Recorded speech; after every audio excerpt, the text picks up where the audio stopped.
عکس رو هم برداریم دیگه. این عکس نبودش صبح من در واقع داشتم پیاده سازی می‌کردم.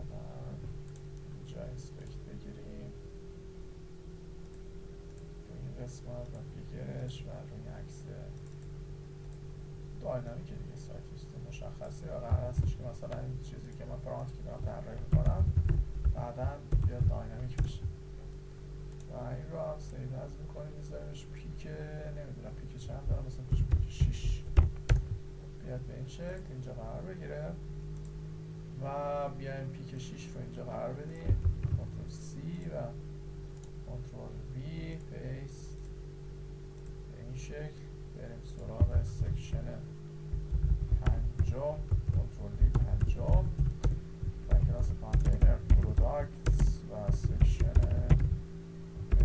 چایلد 5 و بیتس نمیخواد یه بک‌گراند باید براش بذاریم. مقدار URL بیاد بیرون ایمیجز پروداکت و مقدار پیک 6 اما سنتر رو میتونید بذاریم و نو ریپیت.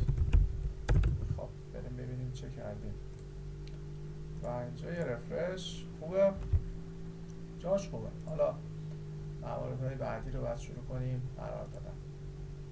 اینها وسط قرار بگیرن و بیاد موارد توش قرار بگیره. حالا من دیگه اینا رو بلد دیگه راحت میتونید بسازید. من فقط همین فونت مثلا رو قرارش میدم. این لوگو رو هم دارم. حالا یه قرارش میدیم حالا زیاد قرار نمیتونیم یه چیزی می نویسیم فقط تکست الاین سنتر و فقط یه داره توش نمیخواد این چون اسمشو اسمش نکرد انجامیه اصلا همین خوبه. خب برمیگردیم میگیم که سکشن 5 اصلا شما فقط باید تکنیک یاد بگیرید که الان دارم تکنیک ها رو یاد بگیرید. فونت فامیلیت باشه ریال فونت سایز باشه به طور مثال 40 پیکسل و کالرت هم باشه در وایت اسموک بیاد اینجا به این شکل. خب اینجا رو هم حواستون باشه پدید حتما 50 پیکسل بدید و یه باکس سایزینگ بورده باکس رو هم بهش بدید که اینجوری نچسبه.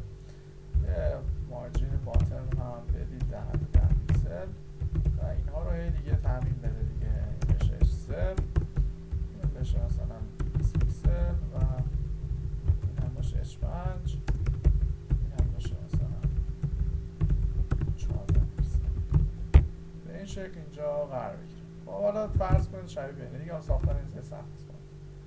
بریم و عکس آخر رو هم قرار بدیم. ایشونه و یه واچنا داره. این هم یه تگ مثلا من یه بذاریم البته این عکسش رو ببینم.